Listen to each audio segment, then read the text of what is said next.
सप्रेम जय महाराष्ट्र. महाराष्ट्रभरातून शिवसेना एक वादळ या माध्यमाला पाहणाऱ्या तुम्हा तमाम प्रेक्षकांना, सर्व शिवसैनिकांना माझा अनिश गाढवेचा मानाचा जय महाराष्ट्र. जर पहिल्यांदाच शिवसेना एक वादळ या माध्यमाला आपण पाहत असाल तर तुम्हा तमाम प्रेक्षकांना कळकळीची विनंती करतो, ताबडतोब या माध्यमाला आपण सर्वांनी सबस्क्राईब करून पुढे व्हा. महाराष्ट्रभर शिवसेनेच्या ज्वलंत विचारांना पोहोचवणाऱ्या या माध्यमाला तुम्ही सर्वांनी मिळून मोठं करा ही नम्र विनंती करतो. ज्या प्रेक्षकांना, ज्या शिवसैनिकांना या माध्यमाला सहकार्य करायचं असेल, आपण जॉईन हा पर्याय देखील निवडू शकता. सबस्क्राईब बटनच्या अगदी बाजूला असलेला जॉईन पर्याय, याद्वारे आपण या माध्यमाचे सदस्य किंवा मेंबर होऊ शकता आणि या माध्यमाला सहकार्य करू शकता. आजच्या व्हिडिओचं टायटल, थंबनेल पाहिल्यानंतर तुम्हाला आजच्या व्हिडिओमध्ये नेमकं काय असणार आहे याची कल्पना आलीच असेल. दोन संजय, शिवसेनेचे दोन संजय शिवसेना सोडण्याच्या तयारीत, अशा प्रकारच्या बातम्या कालपासून, किंबहुना एका संजयची बातमी गेल्या 1-2 आठवड्यांपासून आणि दुसऱ्या संजय यांची बातमी कालपासून माध्यमांवर रंगवली जात आहे. नेमकं हे सगळं प्रकरण काय आहे, नेमकं काय घडणार आहे, या सर्व संदर्भात पुढची 5 ते 7 मिनिटं मी तुम्हा सर्वांशी चर्चा करतोय. लक्षात घ्या शिवसैनिकांनो, शिवसेनेच्या खासदारांना बदनाम करण्याचं हे षडयंत्र हे आजचं नाही, हे जवळपास लोकसभा निवडणूक झाल्यापासून दुसऱ्या दिवशीपासूनच चालू झालेलं आहे. ऑपरेशन टायगर या गोंडस नावाखाली. आता टायगर, टायगरचा अर्थ काय? वाघ. वाघ काय करतो? वाघ स्वतःची शिकार स्वतः करतो. वाघ दुसऱ्याच्या आयत्या शिकारीवर, वाघ दुसऱ्याच्या जेवणावर डल्ला मारत नाही. वाघ आयत्या बिळात नागोबा म्हणून राहत नाही. लक्षात आलं तुम्हाला मला काय सांगायचंय? त्यामुळे सर्वप्रथम हे जे कोणी टायगर टायगर टायगर वगैरे जे मिरवतायत ना, त्यांनी सर्वप्रथम आपल्या ह्या टायगरचं नाव बदलायचं आणि ऑपरेशन कोल्हा, ऑपरेशन लोंबडी, ऑपरेशन लांडगा अशा प्रकारचं नाव ठेवायचं. हे दुसऱ्याशी शिकार चोरणारे हे लांडगे कोल्हेच असू शकतात. त्यामुळे हे टायगर वगैरे साईडला करूयात आपण सध्या. आता येतो मी माझ्या मूळ विषयावर. शिवसेनेचे धाराशिवचे खासदार ओमप्रकाश ओमराजे निंबाळकर यांच्याही बाबतीत जवळपास महिनाभर बातम्या चालवल्या गेल्या. महिनाभर कसं आहे, एकामागून एक एकेका खासदाराला लक्ष करायचं, त्याच्यावर आपला TRP साधून घ्यायचा, आपला धंदा आपला गल्ला करायचा आणि त्यानंतर तो विषय सोडून द्यायचा. ही जणू काही एक मोडस ऑपरेंडी या मीडियाची ठरलेली आहे. आता ओमप्रकाश म्हणजे ओमराजे निंबाळकरांचा विषय थंड झाल्यानंतर संजय जाधवांचा विषय पुढे चर्चेमध्ये आला. आता संजय जाधव परभणीचे शिवसेनेचे खासदार, त्यांचं काय चाललंय, त्यांच्या मनात काय चाललंय, त्यांचं भविष्यात काय होणार, भाजपाच्या संपर्कात की शिंदे टोळीच्या संपर्कात, हा त्यांचा आता वैयक्तिक प्रश्न राहिला. ज्यावेळेस संजय जाधवांकडनं म्हणजे बंडू जाधवांकडनं ज्यावेळेस हे स्टेटमेंट आलं की मी आज तरी शिवसेनेमध्ये आहे, भविष्याचं माहिती नाही, भविष्यात काय घडेल, कारण सध्याची राजकीय परिस्थिती पाहता सध्या पैसा हेच सर्वस्व ठरलेलं आहे. ज्यावेळेस आम्ही मतदानाला लोकांकडे मत मागायला जातो, लोक आम्हाला जाणीवपूर्वक आठवण करून देतात, आमच्या घरात 7 मतं आहेत, आमच्या घरात 8 मतं आहेत, आणि त्यानंतर त्यांना 8 मतांची किंमत हवी असते. हे अशा प्रकारचं वातावरण सध्या महाराष्ट्रभर दिसतंय. या अशा प्रकारच्या निवडणुका यापूर्वी कधी लढवल्या गेल्या नव्हत्या, आता त्या तशा प्रकारच्या झालेल्या आहेत. म्हणजे राजकारण बदलत आहे. त्यामुळे या बदलत्या राजकारणामध्ये भविष्यात काय घडेल हे आज सांगता येत नाही. ज्यावेळेस तुमच्या मनामध्ये ही अशा प्रकारची किंवा तुमच्या ओठी अशा प्रकारचे बोल आले, त्याच वेळेस आमच्या नजरेत तो विषय संपला. शिवसेना, शिवसैनिक, बाळासाहेब आणि ठाकरे हे नाव हे आमच्यासाठी सर्वस्व. ज्याला काय घडेल हे आज माहित नाही, आमच्या नजरेत तो व्यक्ती आम्हाला माहित नाही. तुम्हाला कळतंय शिवसैनिकांनो मला काय म्हणायचंय, मी काय बोलू इच्छितो? उद्या भविष्यात तुम्ही शिवसेनेत राहिलात जरी तरी आमच्या नजरेत तुमच्याविषयीचा तो जो आदर होता, ज्यावेळेस 2022 साली ज्यावेळेस सारेच्या सारे शिवसेना सोडत होते, त्यावेळेस आपण सर्वांनी ठामपणे उद्धव साहेबांना साथ दिली आणि उद्धव साहेबांनी सुद्धा तुम्ही दिलेल्या साथीचं चीज करून दाखवलं, तुम्हाला पुन्हा लोकसभा दाखवली. शिवसेना ह्या 4 अक्षरांनी तुम्हाला पुन्हा भारताचं सर्वोच्च सभागृह दाखवलं. शिवसैनिक तुमच्या पाठीशी ठाम उभे राहिले, नाहीतर 1.25 लाखांच्या फरकांनी तुमचा विजय झाला असता का? आले असते ना समोरच्यांच्या गटातले, भाजपाचे कोणीही निवडून आले असते. एवढंच जर लोकांचं त्यांच्यावर प्रेम असतं तर तुम्हाला पुन्हा निवडून दिलं असतं का? हा साधा विचार करावा. ज्यावेळेस आपण फक्त पक्ष बदलता ह्या अशा प्रकारच्या बातम्या चालवल्या गेल्या, शिवसैनिकांचे तुम्हाला फोन झाले, त्याही वेळेस शिवसैनिकांनी तुम्हाला दटावून सांगितलं, असा काही विचार जरी तुमच्या मनात असेल ना, तर फक्त हा विचार करा की आम्ही तुमच्यासोबत पुन्हा येऊ का, आम्ही तुम्हाला पुन्हा डोक्यावर घेऊ का. हा शिवसैनिकांचा, मी अनेक फोन कॉल्सचे रेकॉर्डिंग्स, व्हायरल रेकॉर्डिंग्स आहेत त्या अनेक ऐकल्या. आता मला शिवसैनिकांनो तुम्हाला एक प्रश्न विचारायचा आहे, एक साधा प्रश्न विचारायचा आहे. राजकारण कुण्याही दिशेला जाऊ, राजकारण कसंही आहो, तुमचं माझं जे ठरलंय त्याच्यामध्ये तुम्ही अंतर कधी देणार का? बाळासाहेबांनी दिलेल्या शब्दाला, जो शेवटच्या क्षणी बाळासाहेबांनी आपल्याला दिला होता शब्द, वचन मागितलं होतं, मला सांभाळलात, उद्धवजींना सांभाळा, आदित्यजींना सांभाळा आणि या महाराष्ट्राचा विकास करून घ्या. या वचनाला तुम्ही आम्ही कधी अंतर देणार आहोत का? तुमचं माझं ठरलंय, मला माहितीये तुमचं उत्तर काय आहे. आपलं ठरलंय, आपण कधीही अंतर देणार नाही. मग विषय संपतो शिवसैनिकांना. संजय जाधव म्हणजे बंडू जाधव आजही शिवसेनेत आहेत, उद्याही राहतील अशी अपेक्षा करूयात. पण ते राहिलेत किंवा न राहिलेत, शिवसैनिकांनो आपलं ठरलेलं आहे. पण तरी सुद्धा का कुणास ठाऊक संजय जाधवांनी हे ज्यावेळेस स्टेटमेंट केलं त्यावेळेस मात्र मन दुखावलं. पहा काय म्हणाले. मी काही मला सांगू नका गोष्टी.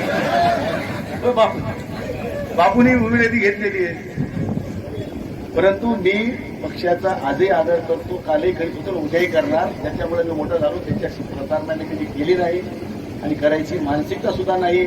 परंतु शेवटी परिस्थिती काय काय निर्माण होईल ती उद्याची आज नाही सांगू शकणार. म्हणजे प्रश्नार्थक चिन्ह टाकून सोडतो.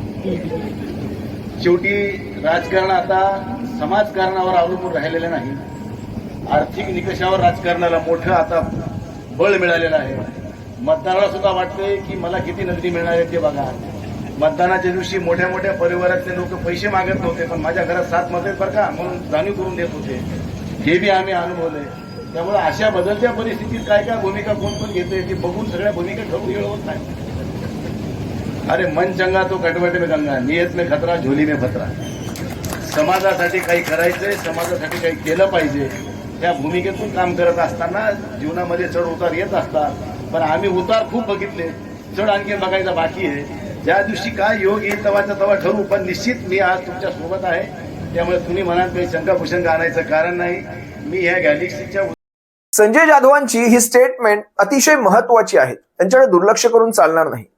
त्यांनी महाराष्ट्रातली नव्हे तर देशातली परिस्थिती आपल्या ह्या स्टेटमेंटमध्ये दाखवून दिली. म्हणजे दुःखाने का होईना, खेदाने का होईना, त्यांनी ही परिस्थिती सांगितली की सध्याची राजकीय परिस्थिती काय म्हणते. तुम्हाला निधी दिला जात नाही, केंद्राकडनं सुद्धा निधी दिला जात नाही. तुम्हाला विकास कामांसाठी तुमच्या मतदारसंघाच्या, तुम्हाला स्वतःसाठी हवा नसतो, तो तुमच्या मतदारसंघांच्या विकासासाठी हवा असतो, त्या सगळ्या निधीपासून तुम्हाला वंचित ठेवलं जातं. मग अशा परिस्थितीत नेमकं या खासदारांनी, आमदारांनी, शिवसेनेच्या कित्येक आमदारांना निधी दिला गेला नाही. जर निधीचं वाटप तुम्ही पाहाल तर 99% निधी एका पक्षाकडे असतो आणि विरोधी पक्षांकडे 1% सुद्धा निधी नसतो. मला नवल वाटतं ह्या सगळ्या गोष्टींचं. कालपासून संजय दिना पाटलांचं नाव सुद्धा चर्चेमध्ये आणलं गेलं, म्हणजे शिवसेनेचे दुसरे संजय. आता संजय दिना पाटील यांच्या बाबतीत काय घडलं, त्यांच्या पत्नीचा अपघात घडला होता. त्या फोर्टीज मध्ये, मुलुंडच्या मुंबईतल्या फोर्टीज या रुग्णालयामध्ये त्या उपचार घेत आहेत. काल ज्या वेळेस भांडूपमध्ये एका लग्न समारंभासाठी एकनाथ शिंदे भांडूपमध्ये आले, त्यांना बातमी मिळाली की संजय दिना पाटलांच्या पत्नींनाही इथेच ऍडमिट केलं गेलेलं आहे, त्यांचा अपघात घडलेला आहे. आणि ते बाजूलाच होतं, म्हणजे लग्न समारंभापासून ते हॉस्पिटल बाजूलाच होतं. तर त्यांनी आपल्या गाड्या तिकडे वळवल्या आणि त्यांचीही भेट घेतली, विचारपूस केली.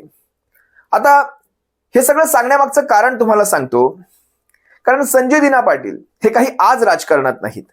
त्यांच्या वडिलांपासून, त्यांच्या आजीपासून, म्हणजे हे फार जुनं घराणं आहे राजकारणातलं. संजय दिना पाटील, दिनाबामा पाटील हे पूर्ण जुनं घराणं आहे.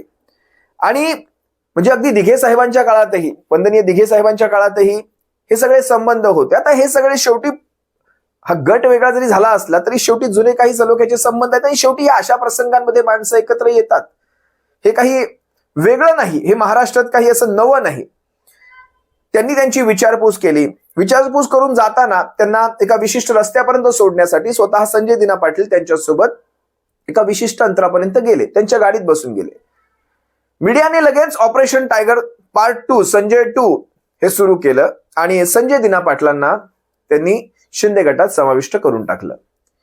मला नवल वाटतं, म्हणजे महाराष्ट्रातली नव्हे देशातली मीडिया नेमकी कुण्या दिशेने जाते. तुम्ही खरं तर ह्या पक्षांना हे प्रश्न विचारले पाहिजेत, तुम्हाला स्वतःमध्ये धमक नाही का? तुम्ही दुसऱ्यांचे आमदार खासदार चोरता, हे प्रश्न विचारणं दूर. तुम्ही देशाच्या संविधानाच्या विरोधात वागता, तुम्ही अशा प्रकारची तोडफोड करता, घोडेबाजार करता, पैशांचा महापूर आणता, हे सगळं तुम्हाला शरम वाटत नाही का? या असले प्रश्न विचारणारी मीडिया आज कुठे? हे प्रश्न सोडायचे, टीआरपीचे खमंग टीआरपीचे प्रश्न उचलायचे आणि अशा प्रकारे एखाद्या खासदाराला आमदाराला बदनाम करून टाकायचं. हे सूत्र चाललंय. मोडस ऑपरेंडी सध्या ही चालू आहे सगळ्या मीडियाची. तुम्ही जाणीवपूर्वक पाकिट पत्रकारिता करता का? जरा तुम्ही एकदा हा व्हिडिओ पहा, याच्यामध्ये तुम्हाला असं काय वेगळं दिसतंय? म्हणजे संजय दिना पाटील असतील, एकनाथ शिंदे असतील, किंवा तुम्ही पाहिलं असाल, तुम्हाला मी एक साधं उदाहरण सांगतो. मिलिंद नार्वेकर, शिवसेनेचे आमदार, विधान परिषदेचे आमदार मिलिंद नार्वेकर यांच्या घरी सुद्धा एकनाथ शिंदे गणपतीला जातात, किंबहुना मिलिंद नार्वेकर एकनाथ शिंदेच्या घरी गणपतीला जातात किंवा त्यांच्या घरी काही कार्यक्रमांमध्ये जातात. मग मला सांगा, मिलिंद नार्वेकर सुद्धा गेले का? काही गोष्टींमध्ये आपण थोडासा एक अंतर दिलं पाहिजे. प्रत्येकाचे आपले काही संबंध असू शकतात. प्रत्येक जण तुमच्या माझ्यासारखा नसतो. एक बार काठ मारी तो मारी, मग आपण तिथे बघत नाही. पण प्रत्येक जणाचं तसं नसतं. आपले काही तसे फार वरचे असे संबंध आहेत असं काही नाही. आपली काय म्हणतात ती, आपली पोहोच तेवढीच आहे, पण आपली पोहोच अगदी कडवट निष्ठावंत आहे. आपली जेवढी पोहोच आहे आपण त्याच्यामध्ये अगदी कडवट वागतो. नहीं तो नहीं, काय म्हणतात त्याला, एक बार हमने कमिटमेंट कर दी तो हम अपने आप की भी नहीं सुनते, असा प्रश्न आहे तुमच्या माझ्या बाबतीतला. तुमचं माझं प्रकरण वेगळं आहे शिवसैनिकांना, आपलं वेगळं आहे. पण हा एकदा व्हिडिओ पहा, याच्यामध्ये काय, मला तरी याच्यामध्ये काही गैर वाटलं नाही. जर एकदा हा व्हिडिओ पहा. आता एकनाथ शिंदे आणि उत्तर पूर्व मुंबईचे खासदार संजय दिना पाटील एकाच कारमध्ये दिसले. संजय दिना पाटलांच्या पत्नीवर अपघातामुळे मुलुंडच्या हॉस्पिटलमध्ये उपचार सुरू आहेत. एकनाथ शिंदे संजय दिना पाटलांच्या पत्नीची तब्येतीची विचारपूस करण्यासाठी हॉस्पिटलमध्ये गेले. त्यानंतर शिंदे आणि संजय दिना पाटील एकाच कारमधून जाताना दिसले. आणि या सगळ्यानंतर स्वतः शिंदे गटाचे उदय सामंत यांनी सुद्धा या सगळ्यावर स्पष्टीकरण दिलं. त्यांनी आपल्या शिंदेची तारीफ केली. ते किती कुठल्या मनाचे काय वगैरे, मला तो शब्द आठवत नाही, मी तुम्हाला व्हिडिओ दाखवेल. कुठल्या मनाचे आहेत ते, काहीतरी जड शब्द वापरला, मला तो शब्द सुद्धा सुचत नाहीये. आणि त्यांनी फक्त भेट घेतली याचा अर्थ असा काही होत नाही वगैरे वगैरे त्यांनी सांगायचा प्रयत्न. पण हेच मी तुम्हाला सांगायचा प्रयत्न करतोय की अशा प्रकारे कुणी कुणाची भेट घेतली म्हणून पक्ष बदलले जात नसतात. नव्हे. शिंदे साहेबांच्या गाडीमध्ये बसलेले होते, परंतु प्रसंग कुठचा होता हा देखील आपण विचार करण्यासारखा आहे. शिंदे साहेब हे अतिशय संवेदनशील नेतृत्व आहे. जेव्हा संजय राऊत साहेब आजारी होते त्यावेळी देखील त्यांच्या बंधूंना स्वतः एकनाथ शिंदे साहेबांनी फोन केला होता. एवढी भावनिकता त्यांच्यामध्ये आहे. आणि संजय दिना पाटलांच्या पत्नींचा अपघात झाल्यानंतर त्यांना बघायला जाणं आणि त्याच्यासाठी संजय दिना पाटील हे गाडीमध्ये बसणं आणि राजकारण हे दोन भिन्न भाग आहेत. मला असं वाटतं की साहेबांमध्ये असलेली संवेदनशीलतेचं ते प्रतीक. राजकारणात कसं झालंय, समोरासमोर आले, एकमेकांना हस्तांदोलन केलं तरी सुद्धा पक्ष बदलला. आता हे या पक्षामध्ये जाणार. Operation tiger, operation lotus. चिखलातलं कमळ चिखलातच गाडून टाकायचंय. हे टायगर नाव, हे जे टायगर मगाशीच म्हणाल तुम्हाला, हे टायगर नाव बदला. ते ऑपरेशन लोंबडी, कोल्हा, लांडगा अशा प्रकारची नावं द्या. स्वतःची आपत्ती स्वतः जन्माला घालायची राजकारणामध्ये. स्वतःची शिकार स्वतः करायची. दुसऱ्याच्या शिकारीवर हे अशा प्रकारचं हे आपले इमले उभा करणारा हा टायगर कधीच नसतो. असो, ज्यांना कोणाला वाटतंय हे जाणार आहेत ऑपरेशन टायगरच्या अंतर्गत हे दोन संजय, त्यांना मला फक्त एवढंच सांगायचंय, कोण कुठे असो, कोण कुठे नसो, कुणाचं काय चाललंय, कुणाच्या मनामध्ये काय चाललंय, अंतर्मनात काय चाललंय, बाह्य मनात काय चाललंय, फरक पडत नाही. तुमचं माझं ठरलंय. शिवसेना ही 4 अक्षरं मोठी करायची, ठाकरेंच्या पाठीशी ठाम उभा राहायचा. 2029च्या नंतर शिवसेनेचं महाराष्ट्रभर पुन्हा एकदा तो झंझावात तयार करून पुन्हा महाराष्ट्रात शिवसेनेचं सरकार घेऊन यायचं. मी तुम्हाला कालही एका व्हिडिओत सांगितलं, महाराष्ट्रातली सध्याची परिस्थिती पूर्णतः बदललेली आहे. महाराष्ट्रामध्ये लाडक्या बहिणींनी जो यांना घवघवीत विजय मिळवून दिला होता, त्या लाडक्या बहिणी आता स्वतः यांच्यावर उलटणार आहेत. आता तुम्ही त्यांना 1,500 रुपये द्या किंवा 2,000 रुपये द्या, काहीच फरक पडत नाही. गेल्या 3 महिन्यांपासून त्यांना तो जो 1,500चा होता तोही हप्ता आला नाही. जाणीवपूर्वक 29च्या आसपास यांचे हप्ते 2100चे होणार, पण तरी सुद्धा महाराष्ट्रातल्या या लाखो करोडो लाडक्या बहिणी तुम्हाला चांगलाच आपटवणार. याचं कारण सांगतो, कालचा व्हिडिओ तुम्ही जाऊन एकदा पहा. त्यात त्यांना कशा प्रकारे त्रास दिला जातोय. त्या 1,500च्या पायी त्यांची सुरक्षितता काढून घेतली गेलेली आहे. त्या 1,500च्या पायी त्यांच्या नवऱ्यांची कामं हातातून काढून घेतलेली आहेत, मुलांची कामं हातातून काढून घेतलेली आहेत, त्यांच्या स्वतःच्या हातातून त्यांची कामं काढून घेतलेली आहेत. म्हणजे 1,500 रुपयांमध्ये तुम्ही जर एवढं नुकसान करणार असाल तर 2029 मध्ये तुम्हा सर्वांना उलथवल्याशिवाय या महाराष्ट्रातल्या लाडक्या बहिणी राहणार नाहीत. हेही तितकंच सत्य. असो, तुर्तास तुम्हा सर्वांची रजा घेतो. सप्रेम जय महाराष्ट्र. कोण कुठे जातंय, कोण कुठे राहतंय, काहीही फरक पडत नाही. जय महाराष्ट्र.